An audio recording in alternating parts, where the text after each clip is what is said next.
혼란스러웠던 고려말, 동북면에 뛰어난 장수로 성장하던 이성계는 홍건적을 격퇴하고 왜구를 토벌하면서 고려의 중앙 정치 무대에 진출하여 명성을 쌓아갑니다. 군대를 이끌고 요동 정벌길에 오른 이성계가 결국 압록강 위화도에서 회군을 하면서 자신을 가로막던 최영을 몰아내고 정권을 장악하게 됩니다. 고려의 마지막 왕 공양왕을 임금으로 받들다가 1392년 공양왕을 몰아내고 새 왕조를 개척하니 그가 바로 조선 제1대 임금 태조 이성계입니다. 태조 이성계는 즉위한 지 10여일 후 최초의 교서를 내립니다. 나라 이름을 그대로 고려라 하고 모든 제도를 전 왕조와 같이 하겠노라. 태조는 민심이 흔들리는 것을 막기 위해 나라 이름을 곧바로 바꾸지 않았고 1393년에서야 국호를 조선으로 바꾸게 됩니다. 태조는 3대 정책을 건국 이념으로 삼아 기반을 닦았는데요. 정치 외교 면에서는 명나라를 섬기는 4대 정책을 펼치고 경제 면에서는 농업을 장려합니다. 문화 면에서는 고려로부터 이어진 불교를 배척하고 유교 국가의 틀을 다져가게 됩니다. 이는 새 왕조를 향한 반발심을 잠재우고 사상적 기반을 새롭게 하려는 뜻이었습니다. 한편 태조는 조선 왕들 중 가장 많은 나이로 임금이 되었는데요. 조선 왕들의 평균 수명은 약 47세 전후였는데 이성계는 57세의 나이로 조선을 개국한 것입니다. 당시만 해도 워낙 고령이었기 때문에 후계자를 고르는 건 아주 중요한 일이었는데요. 그의 첫째 부인 신의왕후 한씨에게서 6명의 아들을, 두 번째 부인 신덕왕후에게서는 2명의 아들을 얻었습니다. 첫째 아들 이방우는 왕세자에 관심이 없어서 패스, 건국에 공을 세운 야심과 이방원이 있었지만 왕세자로 책봉된 이는 당시 11살이었던 막내 이방석이었습니다. 이방석은 이성계가 무척 아꼈던 둘째 부인 신덕왕후의 아들이었기 때문입니다. 현재의 개성인 개경은 오랫동안 고려 왕조의 터전이었고 이성계를 반대하는 세력들이 몰려 있었습니다. 이런 개경이 불편했던 이성계는 1394년 배산임수 명당터인 한양을 도읍으로 정합니다. 이 한양을 설계한 이는 바로 조선 건국의 1등 공신 정도전인데요. 백성이 나라의 근본이라는 민본 사상과 유교 사상을 한양 구석구석에 담아냅니다. 정도전은 새로운 법궁의 이름을 큰 복이라는 의미의 경복궁으로 짓고 그 예술적인 건축물 곳곳에 의미를 담습니다. 또한 한양에 4대문을 세워서 각각 흥인지문, 돈의문, 숭례문, 숙정문이라 이름 짓습니다. 현재 서울 종로구 맛집 골목으로 유명한 피맛골 역시 이때 설계된 골목인데요. 말을 피하는 골목이라는 뜻입니다. 당시 백성은 양반들이 지나갈 때마다 머리를 숙여야 했는데요. 백성들을 위해서 불편한 양반의 행차를 피해 다닐 수 있는 골목을 설계해 준 거였죠. 이때 지어진 이름이 오늘날까지 쓰이고 있으니 정도전의 영향력은 실로 굉장했다고 볼 수 있습니다. 이런 정도전이 꿈꾼 새로운 세상은 왕권 중심이 아닌 신권 중심의 세상이었습니다. 아들에게 대를 이어주는 왕조 체제의 부작용으로 자질없는 왕이 대를 물려받았다가는 자칫 폭군이 탄생할 수 있다는 점을 우려한 건데요. 정도전이 꿈꾼 국가 질서는 인재로 선발된 재상 중심의 정치 체제였습니다. 그래서 정도전은 나라가 망하지 않는 시스템을 만듭니다. 그건 바로 강화된 경연제도였습니다. 경연은 왕을 공부시키는 제도인데요. 왕이 신하와 함께 아침, 점심, 저녁 각 2시간씩 정치와 학문을 의논합니다. 또 윤대라에서 각 관청 관리의 이야기를 듣고 잠자기 전에는 상소문을 읽어야 했습니다. 온갖 비판이 가득한 상소문을 읽게 하면서 조선의 왕들을 성군으로 만들겠다는 전략이었습니다. 한편 옆나라 중국은 원나라에서 명나라로 교체되는 시기였는데요. 조선과 명의 외교가 쉽게 풀리질 않았습니다. 건국 초기에 명나라는 신생국가인 조선이 여진족과 동맹하여 명나라를 공격할까봐 계속 견제하고 시비를 걸었기 때문이었죠. 그러던 중 1397년에 표전 문제가 발생합니다. 표전은 중국 황제에게 바치는 표문과 중국 황태자와 황태후에게 바치는 전문을 합쳐서 부르는 말인데요. 명나라가 조선이 올린 글귀가 모욕적이라며 조선의 사신을 억류하고 표전 담당자인 정도전을 잡아오라고까지 합니다. 적극적인 해명 끝에 사건은 결국 마무리되었지만 화가 난 정도전이 태조의 지원을 받아 요동정벌의 계획을 짜기 시작합니다. 정도전은 요동정벌을 위해서 군사력을 보충한다고 이방원의 사병을 몰수하는데요. 결국 이방원의 제1차 왕자의 난이 터지면서 계획이 물거품됩니다. 이방원은 아버지를 도와 조선을 세운 개국공신이지만 새 왕조가 세워진 이후 완전히 푸대접을 받았는데요. 이방원은 왕권이 강화된 왕조 중심의 나라를 꿈꿨기 때문에 정도전과는 완전히 뜻이 맞지 않았던 거였죠. 그러다 막내 동생에게 왕위 계승 자리도 뺏기고 정도전에게 사병까지 뺏기니 속이 부글부글 끓습니다. 이방원이 제1차 왕자의 난을 일으킨 명분은 바로 정도전이 신의왕후 한씨의 왕자들을 죽이려 했다는 건데요. 결국 이방원은 정도전을 죽이고 이복 형제 이방범과 세자 이방석까지 모조리 죽입니다. 태조 이성계는 본인이 너무나도 아끼던 신하 정도전과 어린 동생을 죽인 이방원에게 분노했고 한양을 떠나 고향인 함흥으로 떠나버립니다. 한편 이방원은 왕위에 바로 오르지는 않았는데요. 조선시대에는 힘만 있다고 해서 덜컥 왕이 될 수는 없었습니다. 가장 중요한 게 바로 명분이었는데요. 명분 없이 왕이 된들 신하들이 따르지 않을 것이었고 민심만 크게 동요할 게 뻔했습니다. 결국 이방원은 먼저 나라의 충격을 완화할 목적으로 둘째 형 이방과에게 왕위를 양보합니다. 이방과, 그가 바로 조선의 두 번째 임금 정종입니다.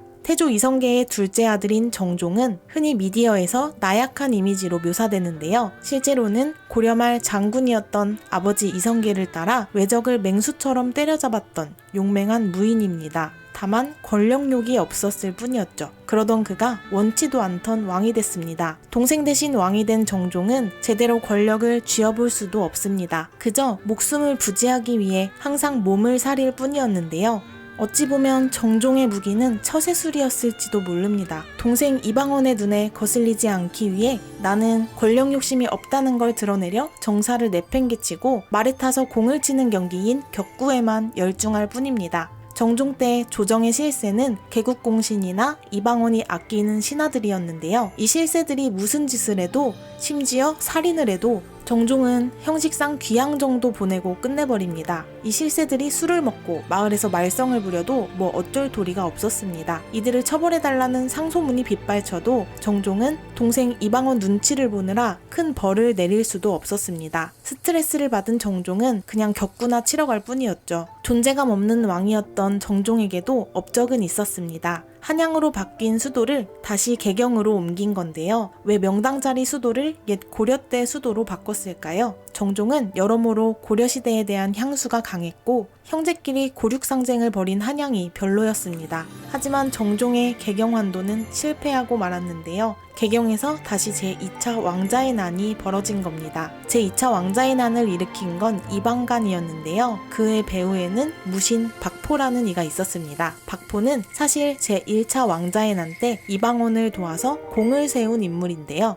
당시 공을 세웠는데도 이방원이 자신을 1등 공신으로 인정해주질 않으니 불만을 품고 이방원의 윗형인 이방간에게 접근한 겁니다. 마침 이방간 역시 동생 이방원이 권력을 잡고 있던 것에 불만이 있었는데요. 이 두 사람이 힘을 모아서 이방원을 함께 공격하려고 하자 중간에서 소식을 들은 정종이 이방간을 말립니다. 하지만 싸움은 시작되었고 승리는 이방원의 몫이 됩니다. 백성들의 눈치가 보였던 이방원은 차마 자신을 공격한 친형을 죽이지는 못합니다. 대신 그 책임을 독박 쓴 박포가 참수형에 처하게 됩니다. 이 일로 이방원의 입지가 더 높아지자 정종은 더 이상 왕위를 지키고 있기가 힘들어집니다. 정종은 이방원에게 본격적으로 왕위를 넘기기 위한 물밑 작업을 시작하는데요. 첫 번째 단계가 바로 이방원을 왕세자로 삼는 거였습니다. 왕세제가 아닌 왕세자로 삼은 이유로는 후계 구도를 확실히 하기 위한 조치라는 의견이 존재합니다. 또한 이방원은 군통수권을 완전히 넘겨받는데요. 그 후에 정종은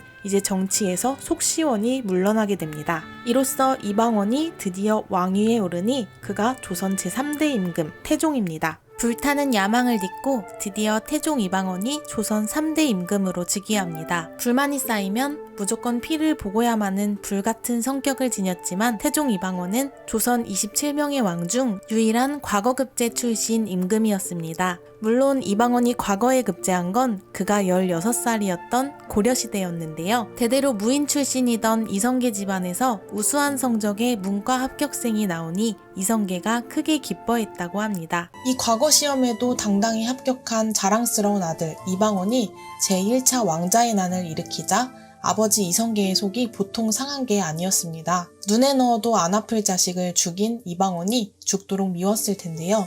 조선 2대왕 정종이 2년 만에 이방원에게 왕위를 물려주자 그 모습이 보기 싫었던 이성계가 고향인 함흥으로 돌아가 버립니다. 태종은 아버지를 다시 부르기 위해 함흥에 차사를 보내는데요.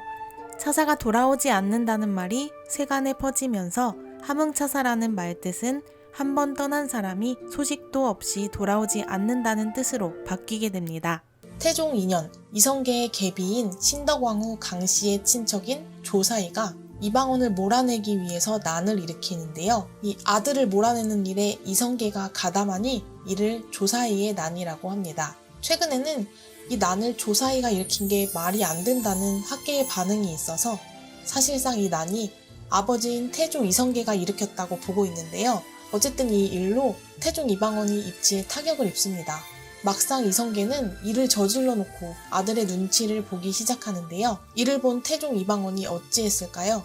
오히려 극성스럽게 아버지에게 더 효도를 합니다. 자신을 낮춰서 아버지에게 잘하면 여론이 다시 좋아질 거라고 생각한 건데요.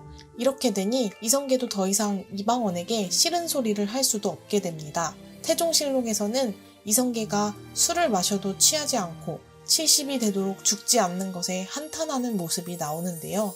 이성계의 노년기는 이렇게 슬픔으로 가득했습니다. 한편 왕이 된 태종 이방원은 왕권 강화에 인생을 바치는데요. 정도전이 설계한 조선은 원래 신하들의 권력을 중시하며 시작됐지만 똑똑하고 능력이 되는 태종은 신하들 눈치를 봐야 하는 상황이 탐탁지 않았습니다.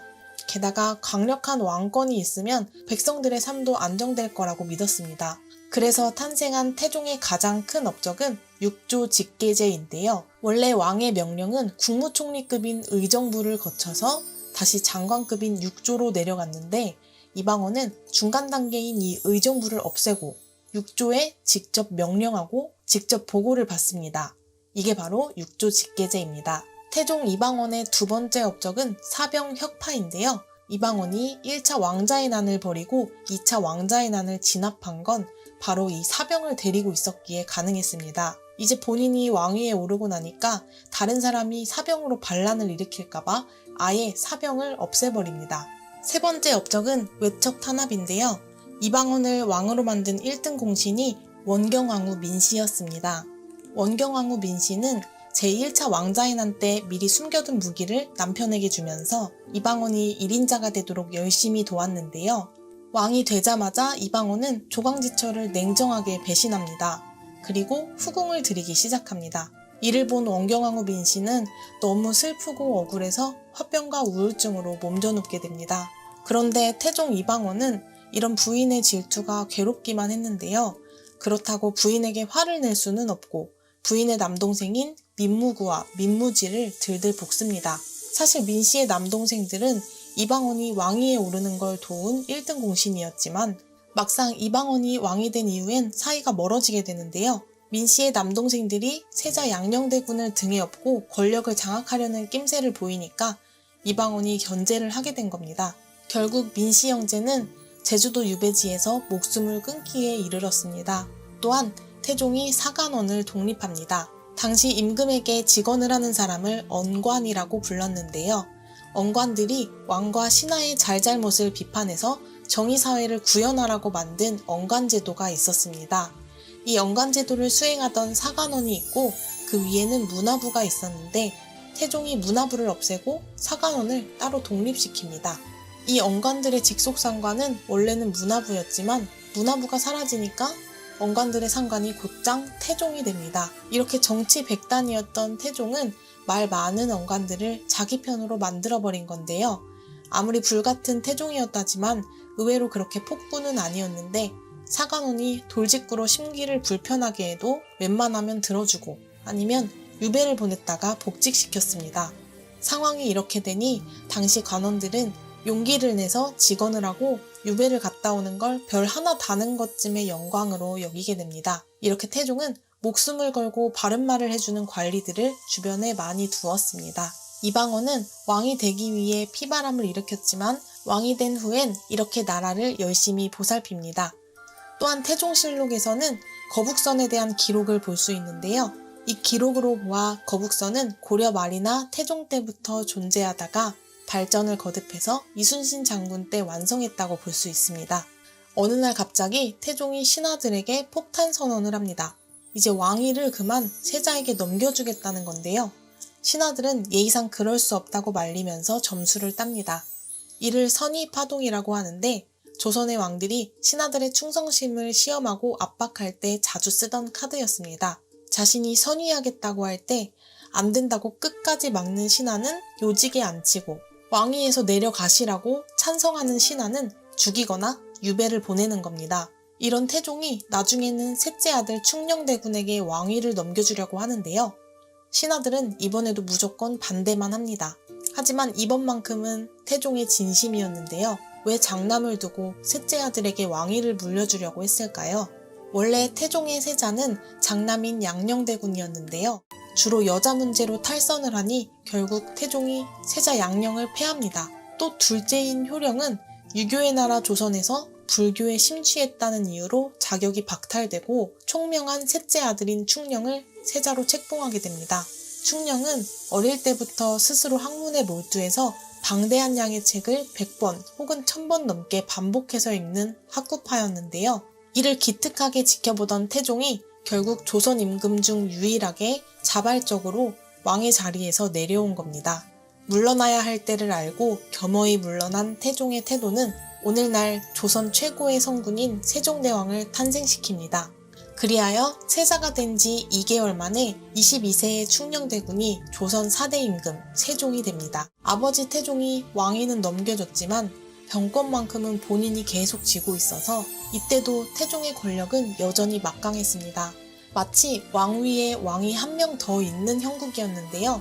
이런 상황에서 태종의 권력을 보여주는 사건이 발생합니다. 오늘날 국방부 차관쯤 되는 병조참판 강상인이 사건의 핵심인데요. 강상인이 병권에 대한 보고를 세종에게만 올리고 상황인 태종에게는 올리지 않은 겁니다. 태종은 이런 강상인을 아주 괘씸하게 여깁니다. 그래서 강상인과 이에 연루된 자들을 모두 처벌하는데요. 아들 세종이 장자가 아닌 셋째로서 왕위에 올랐기 때문에 혹시 태종은 아들의 입지가 약해질까 싶어서 세종의 외척 세력을 견제하고 있었는데요. 세종의 장인인 시몬을 특히 경계하고 있었습니다. 결국 시몬은 강상인의 거짓 진술을 계기로 죽음을 맞이합니다. 이렇게 장인의 죽음을 막을 수 없었던 세종에게 또 하나의 충격적인 가정사가 발생하는데요. 세종은 왕비 1명과 후궁 5명 사이에서 18명의 아들 그리고 4명의 딸을 두고 있었습니다. 세종의 첫째 아들인 문종은 착실하게 후계자 수업을 받으면서 자라났지만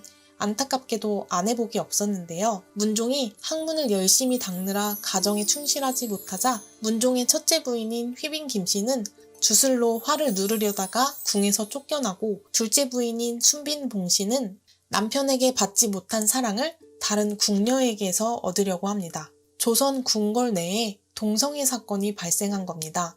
임금의 며느리가 궁녀와 동성관계를 맺는 이른바 대식을 한 것이 밝혀지자 세종이 크게 분노했다고 합니다. 어쨌든 세종은 아버지 태종이 살아있는 동안 집현전과 황이라는 든든한 왼팔 오른팔을 준비해뒀고 부드러운 카리스마를 통해 피 한 방울 흘리지 않은 채로 자신의 입지를 다져나갔습니다. 하지만 평생을 열일하던 세종에게도 시련은 있었는데요. 그의 역량으로 어찌할 수 없는 일이 바로 고려 때부터 이어진 명나라와의 외교였습니다. 당시 중국은 원명 교책이었는데요. 명은 원나라 때 악습을 그대로 이어받아서 조선의 말과 공려 등을 요구합니다. 세종 때 역시 이런 명나라와의 4대 외교를 피할 수는 없었는데요. 태종과 세종 집권기에만 공식적으로 공려 114명이 명으로 끌려갔습니다. 이들의 역할은 궁녀와 무술이, 요리사, 무희였습니다. 공녀 후보자들은 공녀로 선정되는 걸 피하려고 자신의 얼굴에 생채기를 내거나 뜸으로 헐게하거나 아니면 승려가 되기도 했다고 전해집니다. 명으로 건너가면 순장을 당하거나 살아서는 돌아오기 힘든 길이었기 때문에 공녀가 떠나는 날이면 조선이 울음소리로 가득했습니다. 조선의 여인들은 양반집 규수든 상관없이 공녀로 바쳐지는 아픔을 겪게 됩니다. 이 시대의 조공은 일방적 상납이라기보다는 공물을 주고 답례품을 받는 무역의 성격을 가지고 있었습니다. 민생 안정을 중시한 세종은 전쟁을 피하고 백성을 지키기 위해 이렇게 명의 요구를 받아주게 됩니다. 백성의 안정을 꿈꾸던 세종은 이렇게 평생을 바쁘게 일하면서 다양한 업적을 남겼는데요. 박연을 필두로 궁중음악을 정비하고 국악의 대표적 기복법인 정간보를 만들고 젊은 학자들이 학문 연구에 몰두할 수 있도록 집현전을 운영합니다. 또한 세종은 조선 최초로 여론조사를 실시해서 민심을 적극 수렴하는데요. 이 여론조사의 주제는 세금이었습니다. 조선시대에는 한 해의 농사로 얻은 수확물의 일부를 내는 전세라는 세금이 있었는데요. 이 전세에 대해서 공법이라는 제도를 시행한 겁니다. 공법은 한마디로 형평성을 고려해서 세금을 거둔다는 건데요. 풍년과 흉년, 토양의 질을 고려해서 차등적으로 세금을 거뒀습니다. 1436년에는 세종이 의정부 서사제를 실시합니다. 아버지 태종이 육조 직계제로 왕권을 강화한 것과는 달리 세종은 육조가 더 이상 왕에게 직접 보고하지 말고 중간에 있는 의정부의 업무를 보고하면 의정부가 다시 이걸 압축해서 왕에게 보고하도록 한 겁니다. 단 민감한 사형, 군사, 인사 문제는 직접 보고하도록 했습니다. 이렇게 세종은 왕권과 신권의 조화를 이뤄냅니다. 세종은 신분이 낮은 장영실의 재주를 높이 평가해서 정오품 상의원 별좌를 내려 수많은 과학기구를 발명하도록 지원합니다. 능력 있는 자라면 신분에 구애받지 않고 등용한 합리적인 왕이었습니다. 1443년에는 세종이 우리 손으로 직접 만든 최초의 역법서인 칠정산을 편찬합니다. 원래 정오의 기준은 태양이 중국 베이징 하늘에 떠오를 때였기 때문에 일식과 월식을 관측할 때 자꾸만 오차가 생겼는데요. 그래서 서울을 중심으로 시간을 측정할 수 있는 달력인 칠정산을 만든 겁니다. 그런데 이렇게 세종이 나라를 위해서 쉼없이 일하고 아파도 책을 읽다 보니 40대에 들어서는 건강이 급격히 나빠지는데요. 특히 시력이 급격하게 떨어집니다. 결국 건강이 쇠약해진 세종은 왕세자에게 많은 업무를 넘겨주게 되는데요. 오히려 세종이 이렇게 몸이 아플 때 가장 놀라운 업적을 쌓게 됩니다. 바로 훈민정음 창제입니다. 당시 글을 읽고 쓰는 건 지배층의 특권이라고 여겨졌지만 세종은 모든 백성이 글을 알고 학문을 익혀서 어리석은 죄를 짓지 않기를 바랐습니다. 한글 창제의 주인공에 대해서는 논란이 있는데요. 세종 혼자 창제하기에는 너무 과학적이기 때문에 불가능하다는 겁니다. 훈민정음 해례본을 보면 세종이 친히 만들었다고 기록되어 있고 실록에 반포되기 전까지는 한 번도 언급이 없었던 점을 보아 세종의 단독 창제설에 무게를 싣고 있는 의견도 많습니다. 세종은 한글을 보급하기 위해 용비어천과 석보상절 등의 책을 출판하고 훈민정음 해설서를 만들어서 보급하도록 합니다. 가히 세상의 모든 소리를 담아낼 수 있는 세계 유일의 위대한 문자, 훈민정음 창제는 뭐니뭐니 해도 세종의 가장 큰 업적으로 손꼽힙니다. 광화문에 있는 세종대왕 동상과는 다르게 실제 세종은 육중한 몸매의 소유자였는데요. 할아버지 태조와 아버지 태종으로 알 수 있듯이 무신 집안이었던 세종 가족들은 다들 체격이 좋고 말타기에 능했습니다. 하지만 세종은 달랐는데요. 말타기나 활쏘기 대신 책과 고기를 가까이 합니다. 삼시세끼 고기를 즐겨 먹고 앉아서 책을 보다 보니 살이 찔 수밖에 없었습니다. 태종이 승하하자 예법에 따라 세종은 3년간 고기를 먹을 수 없었는데요. 태종이 죽기 전에 이런 세종을 걱정하면서 내가 죽어도 세종은 고기 반찬을 꼭 먹도록 해라. 이런 유언을 남길 정도였습니다. 그래도 세종은 아버지를 위해서 2달간 고기를 끊고 예를 갖추다가 결국 금단현상 때문에 몸이 허약해져서 다시 고기를 먹게 됩니다. 그래서 신하들은 세종이 기력이 없을 때마다 고기를 먹도록 권했습니다. 조선 왕 중에서 대왕이라는 말이 가장 어울리는 임금. 세종실록에서도 세종을 높이 칭송하고 있는데요. 그의 재위기간 30년 동안 백성들이 살아가기를 즐겨하였다고 기록됩니다. 세종이 약 30년간 재위한 덕에 세종의 첫째 아들인 이향은 왕세자 활동을 약 30년이나 하면서 내공을 단단히 쌓았는데요. 이렇게 기나긴 왕세자 수령 끝에 이향은 훗날 조선 제5대 임금 문종이 됩니다. 조선 4대 임금 세종에게는 여러 명의 아들이 있었는데요. 그중 맏아들 이향은 온화한 성품을 지니고 있었습니다. 7살의 어린 나이에 세자에 책봉된 이향은 무려 30년이라는 왕세자 짬을 채우게 되는데요. 아버지 아래에서 왕위 이어받을 준비를 하는 동안 신기전을 완성하고 치국이도 개발합니다. 치국이는 사실 장영실 작품이 아니라 이향의 업적이라고 할 수 있습니다. 아버지 세종이 시력을 잃자 이향은 대리청정을 하면서 실질적인 정치 경험을 단단히 쌓을 수 있었는데요. 세종이 승하하자 이향은 드디어 37세의 나이로 조선 제5대 임금이 됩니다. 그가 바로 문종입니다. 문종은 무예와 병법, 과학과 천문 등에 이르는 완벽한 지덕체를 갖춘 사기 캐릭터였지만 가장 저평가된 임금이기도 합니다. 문종은 수염이 풍성하고 아버지를 닮아 뚱뚱했는데 당시 대표적인 미남상은 풍채가 좋고 수염이 멋진 사람이었기에 문종의 외모는 중국 명나라까지 소문이 퍼질 정도로 수려했습니다. 문종에게는 총 3명의 아내가 있었는데 아내복이 없는 탓에 3사람 모두를 잃고 결국 호라비가 됩니다. 첫째 부인 휘빈 김씨는 남편의 사랑을 차지하기 위해 온갖 잡수를 쓰다가 발각돼서 폐위됩니다. 그리고 두 번째 부인인 순빈 봉씨는 폭력적인 기질도 있는 데다 궁녀와 동성애를 나눈 게 발각돼서 자질이 없다는 이유로 폐위됩니다. 세 번째 아내는 후궁인 권씨였는데요. 권씨와 문종의 사이가 좋아 일남 일녀가 탄생하니 이들이 바로 조선 제6대 임금 단종과 그의 누나인 경혜공주입니다. 하지만 권씨는 1441년 산후병으로 죽게 되는데요. 이때 그녀의 나이는 불과 24세였습니다.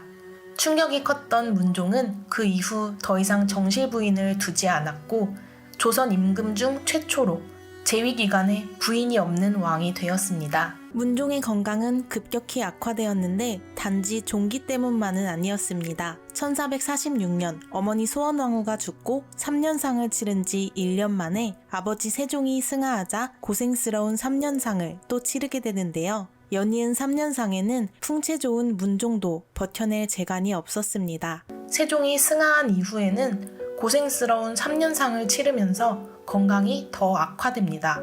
아파서 알아눕게 된 문종은 이런저런 걱정이 많았습니다. 주위에 세력이 강한 형제들이 많았기 때문인데요. 특히 바로 아래 동생인 수양대군이 가장 걱정입니다. 수양대군은 할아버지인 태종을 닮아서 용맹하고 똑똑했습니다. 문무를 겸비한 왕자인 수양대군은 문종이 왕위를 물려줄 아들 단종에게 충분히 위협적인 인물이었습니다. 또한 그 아래 동생인 안평대군 역시 인기도 많고 야심도 컸습니다. 형제간의 우애를 중시하던 아버지 세종은 문종 외에 다른 형제들에게도 정치적인 입지를 다질 수 있는 기회를 주었는데요. 이것은 불행의 씨앗이 되고 말았습니다. 세자가 자리를 뺏길까 두려운 나머지 아픈 와중에도 세자 걱정뿐이었습니다. 문종은 승하하기 전에 3명의 신하를 불러 이러한 유언을 남깁니다. 나는 더 이상 가망이 없는 것 같소. 다만 내 아들이 이제 겨우 12세니 왕노릇을 잘 할 수 있을지 걱정이 많소. 홀로 남겨진 단종을 그대들이 잘 지켜주시오. 문종은 세 신하에게 영의정, 좌의정, 우의정이라는 최고의 관직을 내리면서 자신이 떠난 후에도 어린 아들을 지켜달라고 부탁한 것입니다. 이렇게 임금의 마지막 유언을 받드는 대신을 고명대신이라고 부릅니다. 문종은 드라마에서 병약한 아들밥으로만 그려지곤 했지만 그는 역사와 병법을 정리하여 나라를 위해 힘썼던 왕이었고 세종의 치세 말기 업적은 문종의 업적이라고도 할 수 있는데요. 이런 문종이 결국 재위기간 2년을 조금 넘긴 시기에 승하하게 됩니다. 이로써 단종이 왕위에 오르게 됩니다. 단종은 평생 외롭고 불행한 삶을 살았습니다. 태어나자마자 어머니 현덕왕후 권씨를 잃었으며 12살의 나이에 아버지 문종까지 승하하고 말았습니다. 어린 나이에 왕위까지 물려받게 됐으니 이는 새로운 불행의 시작이었습니다. 단종의 아버지 문종이 아들을 지켜달라며 삼정승을 뽑아두고 떠난 이후 상황은 어떻게 흘러갈까요? 사람들은 출세하기 위해 삼정승에게 줄을 서기 시작합니다. 자연스럽게 왕권이 약해지기 시작하는데요. 게다가 문종이 병상에서도 그리 걱정하던 수양대군의 존재는 어린 단종에게 더욱 위협적으로 다가왔습니다. 하지만 수양대군은 속을 쉽게 드러내지는 않았는데요. 형 문종이 죽었을 때도 통곡을 하며 슬퍼하였고 자진해서 중국의 사신길에 오르기도 합니다. 수양대군이 말하길 나는 국정에 참여하지 아니할 뿐더러 또한 여러 재상이 있으니 비록 두어 달 원행을 하더라도 무엇이 해롭겠습니까? 이런 기록에서 볼 수 있듯이 수양대군은 권력에 관심이 없는 듯한 행동들을 보였습니다. 하지만 수양대군은 궁중의 권력이 고명 대신 김종서 위주로 흘러가는 것이 영 마음에 들지 않았는데요. 문종이 뽑아놓고 간 고명 대신 김종서는 어린 단종을 대신하여 관리 임용을 좌지우지합니다. 김종서가 후보 명단 중 자신이 추천하는 이름에 노란색 점을 찍어두면 단종이 그 명단에 노란 점이 표시된 대로 해당 인물을 선택합니다. 이것을 황표정사라고 합니다. 수양대군은 강력한 왕권을 지향했기 때문에 비대해진 신권을 바로잡고 왕실의 권위를 바로 세우고 싶어 했습니다. 그러다 1453년 드디어 수양대군이 이빨을 드러내는데요. 어느 날 밤 권력자 김종서의 집에 복면을 쓴 검은 그림자들이 들이닥칩니다. 수양대군이 불시에 김종서의 집으로 쳐들어가서 쇠몽둥이인 철퇴로 김종서를 죽입니다. 하룻밤 사이 조선의 정치 판도가 뒤집혀버리니 이것이 바로 1453년 개유정난입니다. 개유정난은 개유년에 발생한 난을 바로잡았다는 뜻인데 이는 역사의 승자인 수양대군의 기준으로 붙은 이름입니다. 권력을 잡은 수양대군은 개유정난에 가담한 이들을 모두 공신으로 삼고 궁궐에 포진시키기 시작합니다. 또한 단종을 보필하던 김종서와 황보이는 물론 동생인 안평대군까지 역모를 혐의로 씌워 죽입니다. 그는 영의정에 올라 이조판서와 병조판서를 겸임하고 병권과 정권을 모두 장악하여 단종을 섭정하는데요. 권력을 가졌다고 곧장 왕이 되면 반발 세력이 생길 게 뻔하니 명분을 쌓기 위해서 2년을 더 기다린 것입니다. 1455년에 수양대군이 단종을 끌어내리고 스스로 왕위에 오르니 그가 곧 조선 7대 임금 세조입니다. 세조는 조카인 단종을 서인으로 강등시키고 강원도 영월로 유배를 보내는데요. 어린 단종은 끈질기게 자살을 강요당했고 결국 그의 앞에 사약이 내려지고 맙니다. 의금부도사인 왕방연이 왕명을 받고 영월로 향하는데요. 그는 차마 단종에게 사약을 내밀지 못합니다. 그러자 관청 심부름꾼인 복득이 단종의 뒤에서 활화살의 줄로 단종의 목을 졸라 죽입니다. 1457년 단종의 나이 17이었습니다. 그날 단종을 모시던 시녀 6이 70m 낭떠러지로 몸을 던집니다. 세조는 누구든 단종의 시신을 거두는 자는 삼족을 멸할 것이라고 했으나 영월의 호장인 엄흥도는 강물에 아무렇게나 버려진 단종의 시신을 목숨을 걸고 거뒀습니다. 엄흥도는 옳은 일을 하다 화를 당한다 해도 나는 달게 받겠다며 아들과 함께 단종의 주검을 정성껏 매장해 줬습니다. 이렇게 불행했던 단종의 짧은 생은 끝이 납니다. 1455년 조카 단종을 내치고 왕좌행 급행열차를 탄 수양대군이 39세의 나이로 왕위에 오르니 그가 곧 조선 제7대 임금 세조입니다. 따지고 보면 절차에 맞게 왕위를 물려받은 것이니 반란을 통한 왕위 찬탈로는 치지 않지만 어린 조카를 죽이고 왕이 되었다는 것은 유교 국가인 조선에서 받아들이기 힘든 것이었습니다. 이런 지편전 학자들은 단종이 쫓겨나듯 물러나는 것을 보고만 있을 수 없었습니다. 많은 유생은 스스로 관직을 내놓거나 단종의 보기를 기도하는 등 세조를 거부하는 뜻을 펼쳤으나 결국 많은 신하가 목숨을 잃게 됩니다. 단종 보기를 위해 목숨을 바친 자들 중 성삼문, 하위지, 이계, 박팽년, 유성원, 유흥부 6인은 왕을 위해 충절을 지킨 사육신으로 추앙받게 됩니다. 이제 세조에게 단종은 더 이상 조카가 아니었고 언제 또 터질지 모르는 단종 보기 운동을 막기 위해서라도 어린 단종을 제거해야 했습니다. 그는 결국 유배간 조카에게 사약을 내려 죽이고 맙니다. 이성계 옆에 든든한 정도전이 있었듯 세조의 옆에는 든든한 책략가이자 킹메이커 한명회가 있었는데요. 야사에 따르면 한명회가 살생부를 작성하여 조정 대신들 중 죽일 자와 살릴 자의 이름을 써놓고 조정안의 목숨을 손안에서 쥐락펴락했다고 전해집니다. 한명회의 살생부는 조선판 데스노트가 따로 없었습니다. 이렇게 물리적 방법을 통해 세조는 권력을 장악하게 됩니다. 똑똑한 한명회는 줄타기의 신이었는데요. 수양대군을 세조로 만든 후 그와 사돈관계까지 확실하게 맺어둡니다. 평생 권좌를 지키던 한명회가 노년에는 갈매기와 벗하며 한가로이 지내고 싶다고 정자를 짓는데 이것이 바로 압구정입니다.